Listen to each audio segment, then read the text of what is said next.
सकता है, अपनी दिशा को तय करके और आगे बढ़ सकते हैं। हम अपने यहाँ देश के अंदर जो सतत विकास लक्ष्य रखे हैं, जो जिनको हम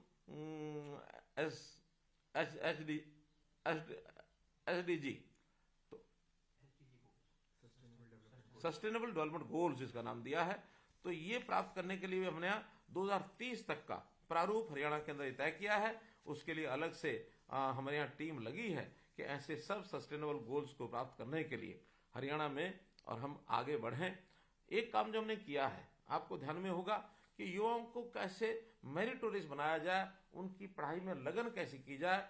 तो आखिर युवा व्यक्ति जब अपनी नौकरी लेने के लिए जाता था, पहले तो आज से 10 साल पहले युवाओं को नौकरी के लिए दर दर भटकना पड़ता था। जिसकी जेब में पैसे होते थे वो नौकरी प्राप्त करता था, या किसी की पहुंच होती थी वो नौकरी प्राप्त कर लेता था।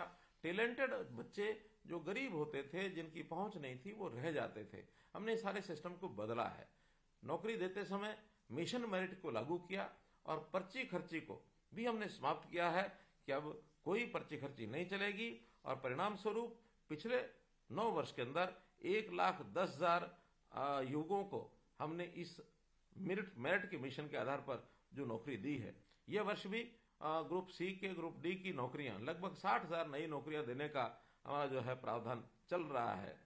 जहां तक निजी क्षेत्र में रोजगार की बात है, इसमें भी लगभग 32 लाख लोगों को रोजगार अथवा स्वरोजगार ये उन्होंने पिछले 9 वर्ष के अंदर किया है, ताकि हमारे यहाँ बेरोजगारी समाप्त हो।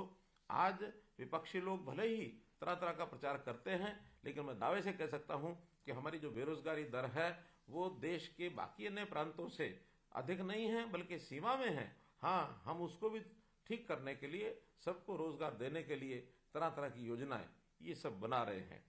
सबसे पहले तो जो गरीब परिवार हैं उनको सरकारी नौकरी के लिए छूट मिले, एक विशेष प्रावधान किया कि जिसके परिवार में नौकरी नहीं है ऐसे परिवार के सदस्यों को नौकरी के अंदर 5% अंक ये अतिरिक्त दिए जाएंगे। और उसके कारण से बहुत घरों में ये नौकरियां जो है वो सरकारी पहुंची हैं।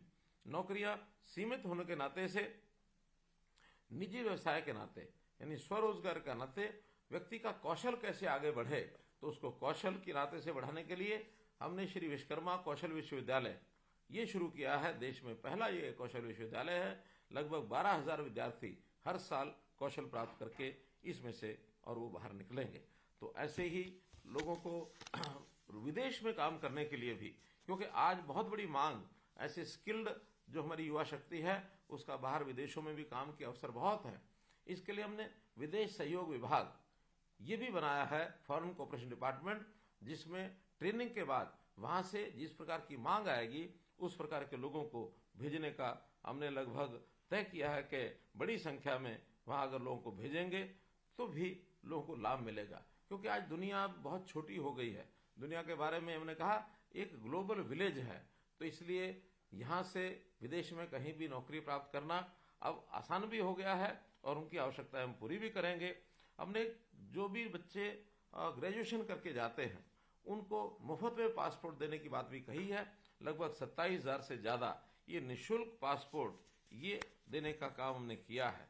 स्टार्टअप के नाते भी हरियाणा देश में नंबर 1 है, यानी अव्वल स्थान के ऊपर है। हमारे देश में प्रति लाख पॉपुलेशन के पीछे जितने स्टार्टअप्स हैं वो देश के अन्य प्रदेशों के मुकाबले में सबसे अधिक हैं। इसमें भी हमारा स्थान ये प्रथम स्थान आया है। तो इस प्रकार से मेरा युवाओं से निवेदन है कि वो कोई भी नया काम करने से पहले, जैसे अनुसंधान का एक अपनी प्रक्रिया है, उस रिसर्च में, अनुसंधान में भी आगे बढ़ें। क्योंकि आप सब पढ़े लिखे हैं। आज मैंने योजना से ऐसे लोग जो पोस्ट ग्रेजुएट हैं अथवा डॉक्टरेट हैं, ऐसे युवकों को ही बात करने की बात कही गई है। तो इनसे मेरा आग्रह है कि आगे बढ़ने की बहुत संभावनाएं हैं।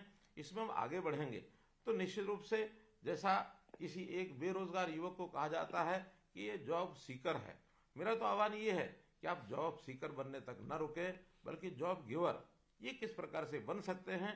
तो इस नाते से अपनी विधा को, अपने टैलेंट को हम निखारें।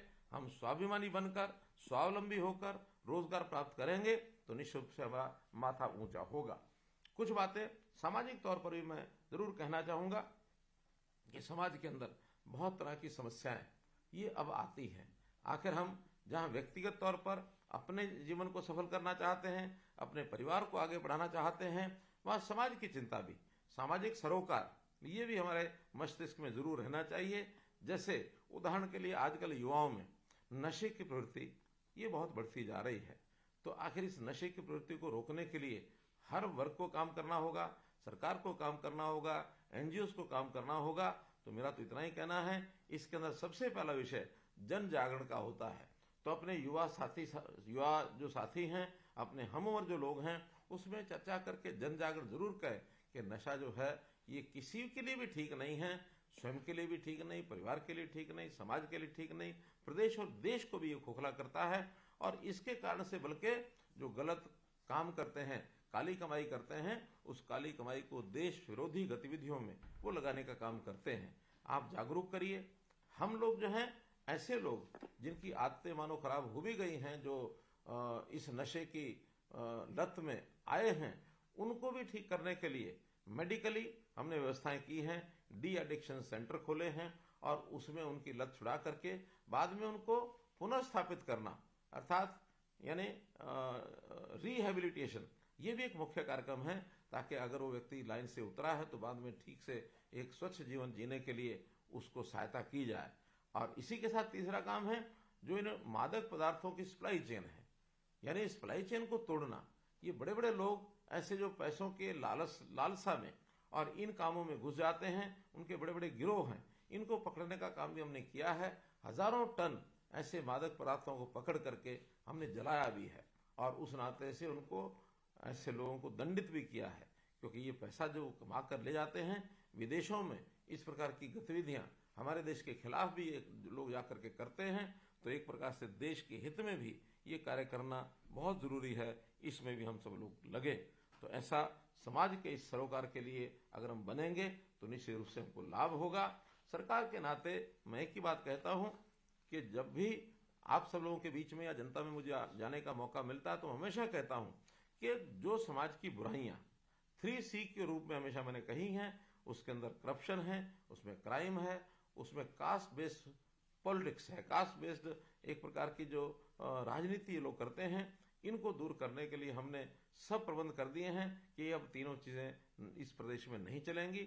और साथ ही 7 स्टार यानी प्रोग्रेस, विकास, 7 स्टार विकास यानी शिक्षा, स्वास्थ्य, सुरक्षा, स्वरोजगार, स्वावलंबन, सेवा, सुशासन, इन सब के आधार पर भी हम अपने प्रदेश को आगे बढ़ाएंगे।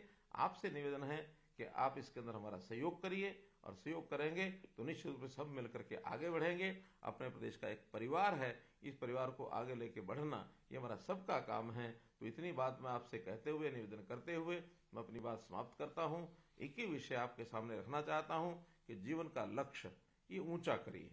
जीवन का लक्ष्य ऊंचा करने का अर्थ अगर एक शब्द में मैं आपके सामने रखूं, समझने की आवश्यकता है।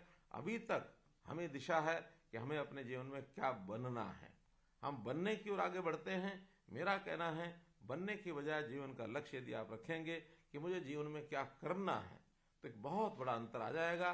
तो जीवन में कुछ अच्छा करना, ये लक्ष्य रखिए, बनने की बात तो अपने आप हो जाएगी।